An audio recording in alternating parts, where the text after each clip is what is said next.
नमस्कार। आज हम सुनेंगे मुंशी प्रेमचंद के उपन्यास गोदान का तीसरा भाग। होरी अपने गांव के समीप पहुंचा तो देखा अभी तक गोबर खेत में ऊख गोड़ रहा है और दोनों लड़कियां भी उसके साथ काम कर रही हैं। लू चल रही थी, बगुले उठ रहे थे, भूतल धधक रहा था जैसे प्रकृति ने वायु में आग घोल दी हो। यह सब अभी तक खेत में क्यों है? क्या काम के पीछे सब जान देने पर तुले हैं?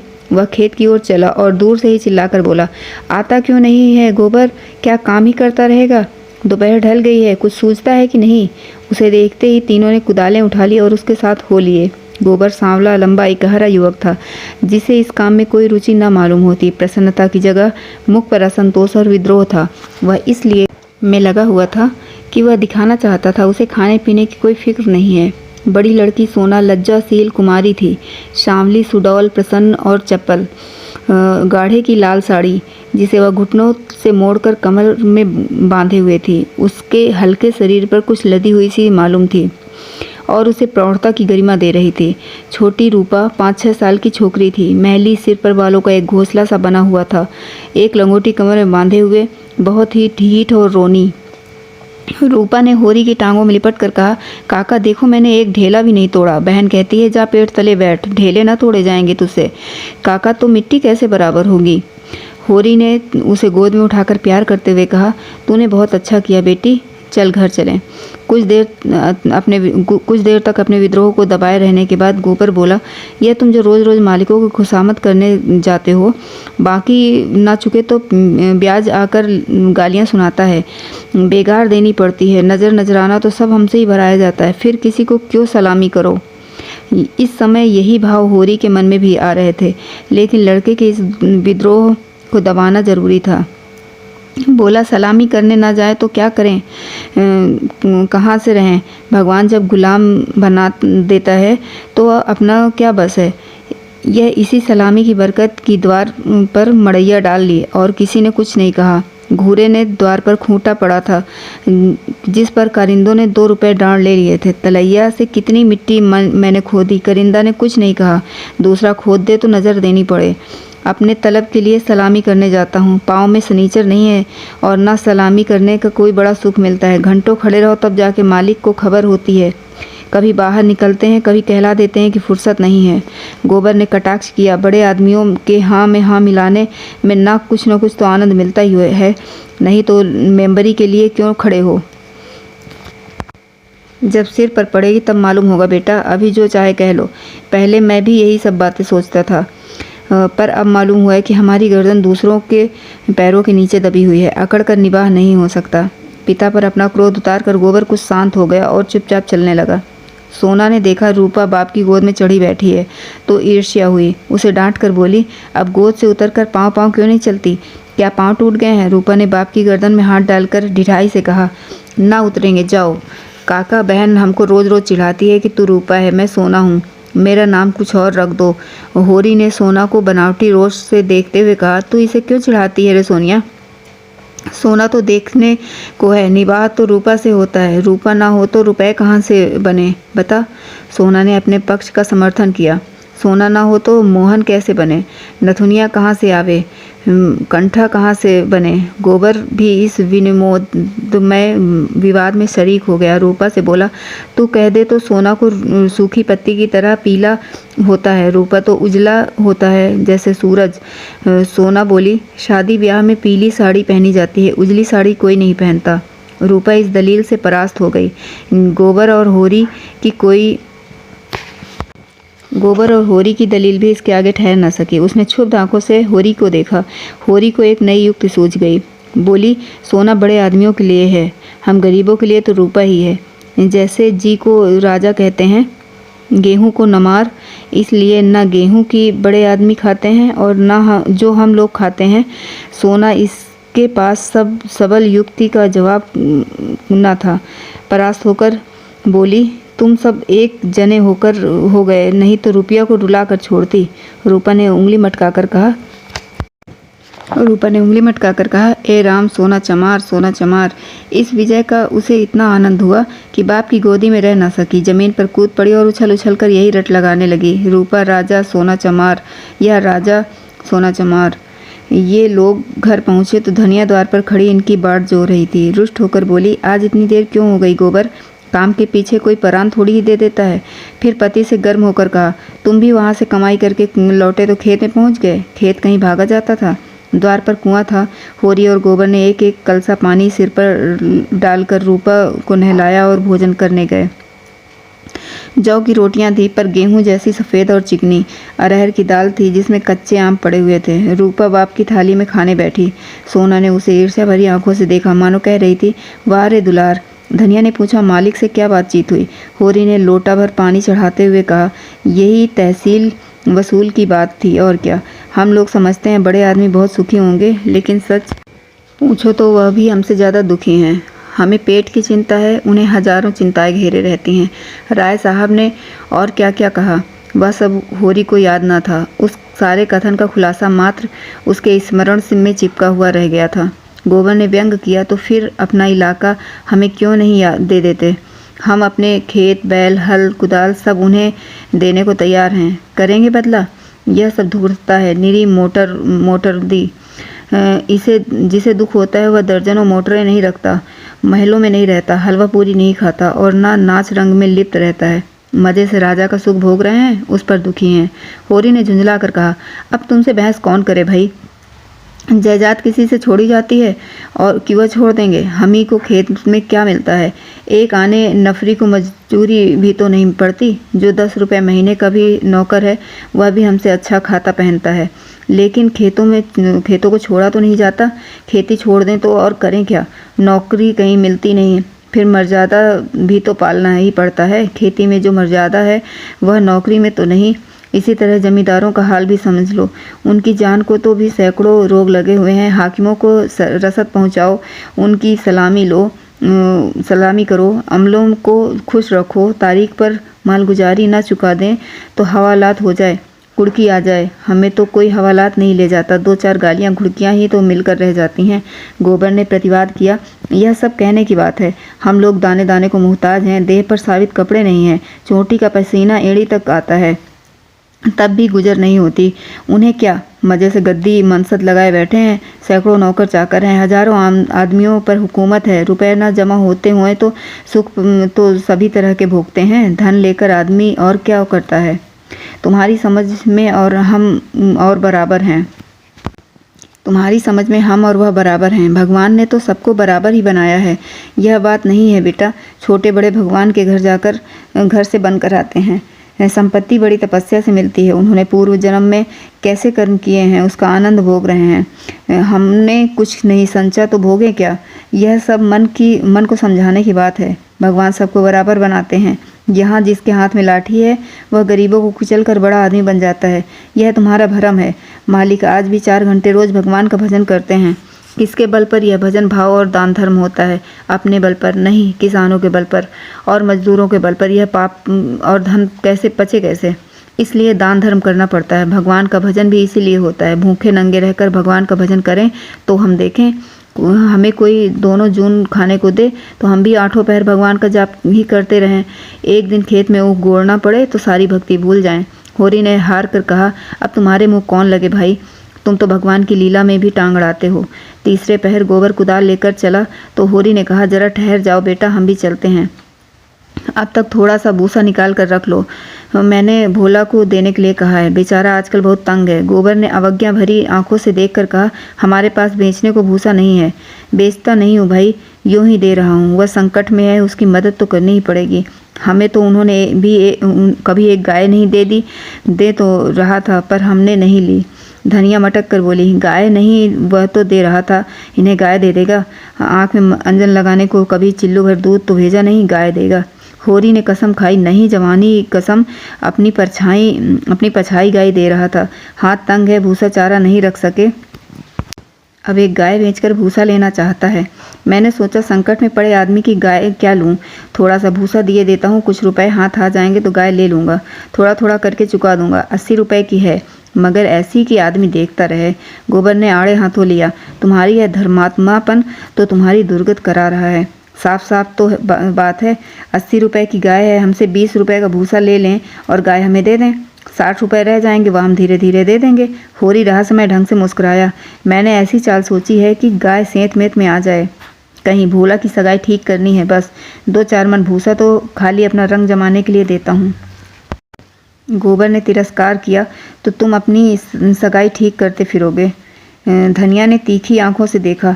अब यही एक उद्यम तो रह गया है, ना ही देना है हमें भूसा किसी को। यहाँ भोला भाली किसी का कर्ज नहीं खाया है। होरी ने अपनी सफाई दी। अगर मेरे जतन से किसी का घर बस जाए तो इसमें कौन सी बुराई है? गोबर ने चिलम उठाई और आग लेने चला गया।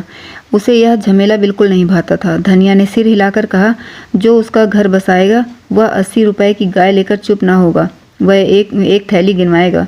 होरी ने पुचारा दिया, यह मैं जानता हूँ, लेकिन उसकी भलमनसाही को तो भी देखो। मुझसे जब मिलता है तेरा बखान ही करता है। ऐसी लक्ष्मी है, ऐसी सलीकेदार है। धनिया के मुख पर स्निग्धता झलक पड़ी। मन भाए मुड़िया हिलाए वाले भाव से गोली, मैं उनके बखान की भूखी नहीं हूँ। अपना बखान धरे रहें। होरी ने स्नेह भरी मुस्कान के साथ कहा, मैंने तो कह दिया भैया, वह नाक पर भी मक्खी नहीं बैठने देती। गालियों से ही बात करती है, लेकिन वह यही कह जाए कि वह औरत नहीं लक्ष्मी है। बात यह है कि उसकी घरवाली जबान की थोड़ी तेज थी। बेचारा उसके डर के मारे भागा भागा फिरता था। कहता था, जिस दिन तुम्हारी घरवाली का मुंह सवेरे देख लेता हूँ, उस दिन कुछ न कुछ जरूर हाथ लगता है। मैंने कहा, तुम्हारे हाथ लगता होगा, यहाँ तो मैं रोज़ देखता हूँ, कभी पैसे से भेंट नहीं होती। तुम्हारे भाग ही खोटे हैं, तो मैं क्या करूं? रखना अपनी घरवाली की बुराई करने भिखारी को भीख तक नहीं देती थी, झाड़ लेकर मारने दौड़ती थी। लालचिन ऐसी थी कि नमक तक दूसरों के घर से मांग लाती थी। मरने पर किसी की क्या बुराई करूं? मुझे देखकर जल उठती थी। भोला बड़ा हरामखोर गमखोर था कि उसके साथ निबाह कर दिया। दूसरा होता तो जहर खा के मर जाता। मुझसे 10 साल बड़े होंगे भोला, पर राम राम पहले ही करते हैं। सो क्या कहते हैं? कहते थे कि जिस दिन तुम्हारी घरवाली का मुंह देख लेता हूँ तो क्या होता है, उस दिन भगवान कहीं ना कहीं से कुछ भेज देता है। बहुएं भी तो वैसी ही चटोरी आई हैं। सबों अब की सबों ने ₹2 के खरबूजे खा डाले। उधार न मिल जाए फिर उन्हें चिंता नहीं होती कि देना पड़ेगा या नहीं। अरे भोला, रोते काहे को हैं? गोबर आकर बोला दादा आ पहुँचे। 2 मन भूसा है, वह उन्हें दे दो, फिर उनकी सगाई ढूंढने निकलो। धनिया ने समझाया, आदमी द्वार पर बैठा है, उसके लिए खाट वाट तो डाल ही नहीं, ऊपर से लगे भुनभुनाने। कुछ तो भलमनसाही सीखो। कलसा ले जाओ, पानी भर कर रख दो, हाथ मुंह धोए, कुछ रस पानी पिला दो। मुसीबत में ही आदमी दूसरों के सामने हाथ फैलाता है। होरी बोला, रस बस का काम नहीं है, कोई पाहुन नहीं आए हैं। धनिया बिगड़ी का पाहुन और कैसे होते हैं? रोज़ रोज़ तो तुम्हारे द्वार पर नहीं आते हैं। इतनी देर से धूप धाप में आए हैं, प्यास लगी होगी। रुपया देख डब्बे में तम्बाकू है कि नहीं। गोबर के मारे कहीं काहे को बची होगी। दौड़कर 1 पैसे की तम्बाकू सहुआइन की दुकान से ले लो। भोला की आज जितनी खातिर हुई और कभी न हुई थी। गोबर ने खाट डाल दी, सोना रस घोल लाई, रूपा तम्बाकू भर लाई। धनिया द्वार पर किवाड़ की आड़ में खड़ी अपने कानों से अपना बखान सुनने के लिए अधीर हो रही थी। भोला ने चिलम हाथ में लेकर कहा, अच्छी घरनी घर में आ जाए तो समझ लो लक्ष्मी आ गई। वह जानती है छोटे बड़े का आदर सत्कार कैसे करना चाहिए। धनिया के हृदय में उल्लास का कंपन हो रहा था। चिंता, निराश और अभाव से आहत आत्मा इन शब्दों में केवल एक शीतल स्पर्श का अनुभव कर रही थी। होरी जब भोला का खांचा उठाकर भूसा लाने अंदर चला तो धनिया भी पीछे पीछे चली। होरी ने कहा, जाने कहाँ से इतना बड़ा खांचा मिल गया, किसी भड़भूजे से मांग लिया होगा। मन भर से कम में ना भरेगा। 2 खांचे भी दे दिए तो 2 मन निकल जाएंगे। धनिया फूली हुई थी। मुलम्मत की आंखों से देखती हुई बोली, या तो किसी को न्योता ना दो और दो तो भरपेट खिलाओ। तुम्हारे पास फूल पत्र लेने के लिए थोड़े आए हैं कि चंगेरी लेकर चलते। देते हो तो 3 खांचे दे दो। भला आदमी लड़कों को क्यों नहीं लाया? अकेली कहाँ तक ढोएगा, जान निकल जाएगी। 3 खांचे तो मेरे दिए ना जाएंगे। तब क्या 1 खांचा देकर टालोगे? गोबर से कह दो अपना खांचा भरकर उनके साथ चला जाए। गोबर ऊँख गोड़ने जा रहा है। एक दिन ना गोड़ने से ऊँख सूख नहीं जाएगी। यह तो उनका काम था कि किसी को अपने साथ ले आते। भगवान के दिए 2-2 बेटे हैं, ना होंगे घर पर, दूध लेकर बाजार गए होंगे। यह तो अच्छी दिल लगी है कि अपना माल भी दो और उसके घर तक भी पहुंचा दो। लदा दे, लादने वाला साथ कर दे। अच्छा भाई, कोई मत जाए, मैं पहुंचा दूंगी। बड़ों की सेवा करने में लाज नहीं। और 3 खांचे उन्हें दे दूं और अपने बैलों को क्या खाएंगे? यह सब तो न्योता देने के पहले ही सोचना था ना। तुम तो गोबर दोनों जने चले जाओ। मुसीबत की तरह की जाती है। अपना घर उठाकर नहीं दे दिया जाता। अभी जमींदार का प्यादा आ जाए तो अपने सिर पर भूसा लाद कर पहुँचाओगे तुम्हारा लड़का लड़की सब, और वहाँ सहित मन दो मन लकड़ी भी फाड़नी पड़े। जमींदार की बात और है। हाँ, वहाँ डंडे के जोर पर काम लेता है ना। उसके खेत नहीं जोतते, खेत जोतते हैं तो लगान नहीं देते। अच्छा भाई, जान ना खा, हम दोनों चले जाएंगे। कहाँ से कह दिया मैंने इन्हें भूसा देने के लिए। या तो नहीं चलेगी नहीं, या चलेगी तो फिर दौड़ने ही लगेगी। कुछ न 3 खांचे भूसे से भर दिए हैं। गोबर कुड़ रहा था। उसे अपने बाप के व्यवहारों पर जरा भी विश्वास न था। वह समझता था यह जहाँ जाते हैं वहीं कुछ न कुछ घर से खो आते हैं। धन्या प्रसन्न थी। रहा होरी, वह धर्म स्वार्थ के बीच में डूब उतरा रहा था। होरी और गोबर मिलकर एक खांचा बाहर लाए। भोला ने तुरंत अपने अंगोछे का बीड़ा बनाकर सिर पर रखते हुए कहा, मैं इसे रखकर अभी भागा आता हूँ, एक खांचा और लूँगा। होरी बोला, एक नहीं, अभी 2 धरे हैं और तुम्हें आना ना पड़ेगा। मैं और गोबर एक एक खांचा लेकर तुम्हारे साथ चलते हैं। भोला स्तंभित हो गया। होरी उसे अपना भाई बल्कि अपने निकट का जान पड़ा। उसे अपने भीतर एक ऐसी तृप्ति का अनुभव हुआ जिसने मानो उसके संपूर्ण जीवन को हरा दिया। तीनों भूसा लेकर चले तो राह में बातें होने लगी। भोला ने पूछा, दशहरा आ रहा है, मालिक के द्वार पर तो बड़ी धूमधाम होगी। हाँ, तंबू सामियाना गढ़ रहा है। अब की लीला में मैं भी काम करूँगा। राय साहब ने कहा, तुम्हें राजा जनक का माली बनना पड़ेगा। मालिक तुमसे बहुत खुश हैं, उनकी दया है। एक क्षण के बाद भोला ने फिर पूछा, शगुन करने के लिए रुपए का कुछ जुगाड़ कर लिया है? माली बन जाने से तो गला न छूटेगा।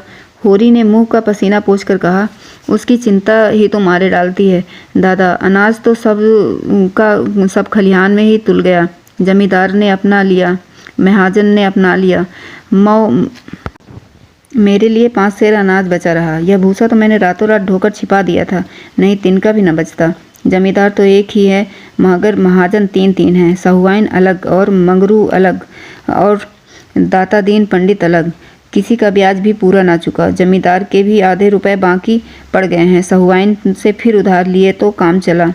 सब तरह किफ़ायत करके देख लिया भैया, कुछ नहीं होता। हमारा जन्म इसीलिए हुआ है कि अपना रक्त बहाएं और बड़ों का घर भरें। मूल का दुगना सूद भर चुका हूँ, पर मूल ज्यों का त्यों सिर पर सवार रहता है।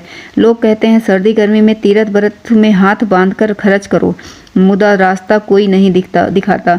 राय साहब ने बेटे के ब्याह में 20,000 लुटा दिए। उनसे कोई कुछ न कहता। मंगरू ने अपने बाप के क्रियाक्रम में 5,000 लगाए, उनसे कोई कुछ नहीं पूछता। वैसी ही मर्यादा तो सबकी है। भोला ने करुण भाव से कहा, बड़े आदमियों की बराबरी तुम कैसे कर सकते हो भाई? आदमी तो हम भी हैं। कौन कहता है कि तुम आदमी नहीं हैं? हम में आदमियत कहाँ? आदमी वह हैं जिनके पास धन है, अख्तियार है, इल्म है। हम लोग तो बैल हैं और जुतने के लिए पैदा हुए हैं। उस पर एक दूसरे को देख नहीं सकते, एक का नाम नहीं।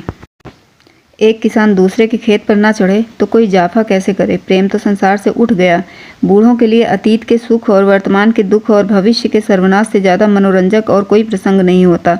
दोनों मित्र अपने अपने दुखड़े रोते रहे। भोला ने अपने बेटों के करतूत सुनाए, होरी ने अपने भाइयों का रोना रोया, और तब तक कुएं पर बोझ रखकर पानी पीने के लिए बैठ गए। गोबर ने बनिए से लोटा मांगा और पानी खींचने लगा। भोला ने हृदय से पूछा, अलगीजे के समय तुम्हें बड़ा रंज हुआ होगा। भाइयों को तो तुमने बेटों की तरह पाला था। होरी आर्द्र कंठ से बोला, कुछ न पूछो दादा, यही जी चाहता था कि कहीं जाके डूब मरूं। मेरे जीते जी सब कुछ हो गया। जिनके पीछे अपनी जवानी धूल में मिला दी, वही मेरे मुद्दई हो गए। और झगड़े की जड़ क्या थी? यही कि मेरी घरवाली हार में काम करने क्यों नहीं जाती। पूछो घर देखने वाला भी कोई चाहिए कि नहीं? लेना देना, धरना उठाना, संभालना सहेजना यह कौन करे? फिर वह घर बैठी तो नहीं रहती। झाड़ू बुहारू, रसोई चौका बर्तन, लड़कों की देखभाल, यह काम कम थोड़े ही है। शोभा की औरत घर संभाल लेती है कि हीरा की औरत में यह सलीका था? जब से अलगौझा हुआ, दोनों घरों में 1 जून की रोटी पकती है। नहीं, सबको दिन में 4 बार भूख लगती थी। अब खाएं 4 दफ़े तो देखें। इस मालिकपन में गोबर की माँ की जो दुर्गति हुई है वह मैं ही जानता हूँ। बेचारी अपनी देवरानियों के फटे पुराने कपड़े पहनकर दिन काटती है। खुद भूखी सो रही होगी, लेकिन बहुओं के लिए जलपान का ध्यान रखती थी। अपनी देह पर गहने के नाम कच्चा धागा भी नहीं था। देवरानियों के लिए 2-2, 4-4 गहने बनवा दिए। सोने के ना सही, चांदी के तो हैं। जलन यही थी कि बस मालिक क्यों हैं। बहुत अच्छा हुआ कि अलग हो गए, मेरे सिर से बला टली। भोला ने 1 लोटा पानी चढ़ाकर कहा, यही हाल घर घर का है भैया। भाइयों की तो बात ही क्या, यहाँ तो लड़कों से भी नहीं पड़ती। इसलिए नहीं कि मैं किसी की कुचाल देखकर मुंह नहीं बंद कर सकता। तुम जुआ खेलोगे, चरस पियोगे, गांजे में दम लगाओगे, मगर आए किसके घर से? खर्चा करना चाहते हो तो कमाओ, मगर कमाई तो किसी से नहीं होगी। खर्च दिल खोल कर करेंगे। जेठा कमाता, सौदा लेकर बाजार जाएगा तो आधे पैसे गायब। पूछो तो कोई जवाब नहीं। छोटा जंगी है, वह संगत के पीछे मतवाला रहता है। सांझ हुई और ढोल मंजीरा लेकर बैठ गया। संगत को मैं बुरा नहीं कहता, गाना बजाना ऐब नहीं है, लेकिन यह सब काम फुर्सत के हैं। यह नहीं कि घर का तो कोई काम ना करे और 8 पहर उसी धुन में पड़े रहो। जाती है मेरे सिरे सानी पानी मैं करूं, गाय भैंस मैं दूहूं, दूध लेकर बाजार मैं जाऊं। यह गृहस्थी जी का जंजाल है। सोने की हंसिया जिसे न उगलते बनता है न निगलते। लड़की है झुनिया, वह भी नसीब की खोटी। तुम तो उसकी सगाई में आए थे। कितना अच्छा घर-वर था। उसका आदमी बम्बई में दूध की दुकान करता था। उन दिनों वहाँ हिंदू मुसलमानों में दंगा हुआ, किसी ने उसके पेट में छुरा भोंक दिया। घर ही चौपट हो गया। वहाँ अब उसका निवाह नहीं। जाकर लिवा लाया कि दूसरी सगाई कर दूँ, मगर वह राजी भी नहीं होती। और दोनों भावजे हैं, रात दिन उसे जलाती रहती हैं। घर में महाभारत मचा रहता है। विपत की मारी यहाँ आई, यहाँ भी चैन नहीं। इन्हीं दुखड़ों में रास्ता कट गया। भोला का पुरवा था तो छोटा मगर बहुत गुलजार। अधिकतर अहिर ही बसते थे और किसानों के देखते इनकी दशा बहुत बुरी ना थी। भोला गांव का मुखिया था। द्वार पर बड़ी सी चरनी थी जिस पर 10-12 गायें भैंसें सानी खा रही थीं। और सारे में एक बड़ा सा तख्त पड़ा था जो शायद 10 आदमियों से भी न उठता। किसी खूंटी पर ढोलक लटक रही थी, किसी पर मजीरा। एक तख्त पर कोई पुस्तक बस्ते में बंधी रखी हुई थी, शायद रामायण हो। दोनों बहुएं सामने बैठी गोबर पात रही थीं और झुनिया चौखट पर खड़ी थी। उसकी आंखें लाल थी और नाक के सिरे पर भी सुर्खी थी। मालूम होता था अभी रोकर उठी है। उसके मांसल स्वस्थ सुगठित अंगों में मानो यौवन लहरें मार रहा था। मुंह बड़ा और गोल था, कपोले फूले हुए, आंखें छोटी और भीतर धंसी हुई थी। माथा पतला पर वक्ष का उभार और गाल वही गुदगुदापन आंखों को खींचता था। उस पर छपी हुई गुलाबी साड़ी उसे और भी शोभा प्रदान कर रही थी। भोला को देखते ही उसने लपक कर उसके सिर से खांचा उतरवाया। भोला ने गोबर और होरी के खांचे उतरवाए और झुनिया से बोला, पहले एक चिलम भर ला, फिर थोड़ा सा रस बना ले। पानी ना हो तो गगरा ला, मैं खींच दूँ। होरी महतो को पहचानती ना है। फिर होरी से बोला, घरनी के बिना घर नहीं रहता भैया। पुरानी कहावत है, नाटन खेती बहुरियन घर। नाटे बैल क्या खेती करेंगे और बहुएं क्या घर संभालेंगी। जब से इनकी माँ मरी है जैसे घर की बरकत ही उठ गई। बहुएं आटा पाथ लेती हैं पर गृहस्थी चलाना क्या जाने। हाँ, मुंह चलाना खूब जानती हैं। लौंडे कहीं फड़ पर जमे होंगे, सब के सब आलसी हैं, कामचोर। जब तक जीता हूँ इनके पीछे मरता हूँ, मर जाऊँगा तो आप सिर पर हाथ रख कर रोएंगे। लड़की भी वैसे ही है, छोटा सा अढ़ौना भी करेगी तो भुनभुना कर। मैं तो सह लेता हूँ, कसम थोड़े ही सहेगा। झुनिया एक हाथ में भरी हुई चिलम, दूसरे हाथ में रस का लोटा लिए बड़ी फुर्ती से आ पहुंची। फिर रस्सी और कलसा लेकर पानी भरने चली गई। गोबर ने उसके हाथ से कलसा लेने के लिए हाथ बढ़ाकर झेपते हुए कहा, तुम रहने दो, मैं भरे लाता हूँ। झुनिया ने कलसा ना दिया। कुएं के जगत पर जाकर मुस्कुराती हुई बोली, तुम हमारे मेहमान हो, कहोगे एक लोटा पानी भी किसी ने ना दिया। मेहमान काहे से हो गया, तुम्हारी पड़ोस का ही तो हूँ। पड़ोसी साल भर में एक बार भी सूरत न दिखाएं तो मेहमान ही है। रोज रोज आने से मर्यादा भी तो नहीं रहती। झुनिया हंसकर तिरछी नज़रों से देखती हुई बोली, वही मर्यादा तो दे रही हूँ। महीनों में एक बार आओगे तो ठंडा पानी दूंगी, 15वें दिन आओगे चिलम पाओगे, 7वें दिन आओगे तो खाली बैठने को माची ही दूंगी। रोज रोज आओगे तो कुछ ना पाओगे। दर्शन तो दोगी, दर्शन के लिए पूजा करनी पड़ेगी। यह कहते कहते जैसे उसे कोई भूली बात याद आ गई। उसका मुंह उदास हो गया। यह विधवा है। उसके नारित्व के द्वार पर पहले उसका पति रक्षक बनकर बैठा रहता था। वह निश्चिंत थी। अब उसके द्वार पर कोई रक्षक ना था, इसलिए वह उस द्वार को सदैव बंद रखती थी। कभी कभी घर के सूनेपन से उकता कर वह द्वार खोलती है, पर किसी को आते देखकर भयभीत होकर उनके दोनों पट बंद कर लेती है। गोबर ने कलसा भरकर निकाला। सबों ने रस पिया और एक चिलम तमाकू और पीकर लौटे। भोला ने कहा, कल तुम आकर गाय ले जाना गोबर, इस बखत तो सानी खा रही है। गोबर की आंखें उसी गाय पर लगी हुई थीं और मन ही मन वह मुग्ध हुआ जाता था। गाय इतनी सुंदर और सुडौल है, इसकी उसे कल्पना भी न थी। होरी ने लोभ को रोककर कहा, मंगवा लूँगा, जल्दी क्या है। तुम्हें जल्दी ना होगी, हमें तो जल्दी है। उसे द्वार पर देखकर तुम्हें वह बात याद रहेगी। उसकी मुझे फिर बड़ी फिक्र है दादा, तो कल गोबर को भेज देना। दोनों ने अपने अपने खांचे सिर पर रखे और आगे बढ़े। दोनों इतने प्रसन्न थे मानो ब्याह करके लौट रहे हों। होरी को तो अपने चिर संचित अभिलाषा के पूरे होने का हर्ष था और बिना पैसे के गोबर को इससे भी बहुमूल्य वस्तु मिल गई थी। उसके मन में अभिलाषा जाग उठी थी।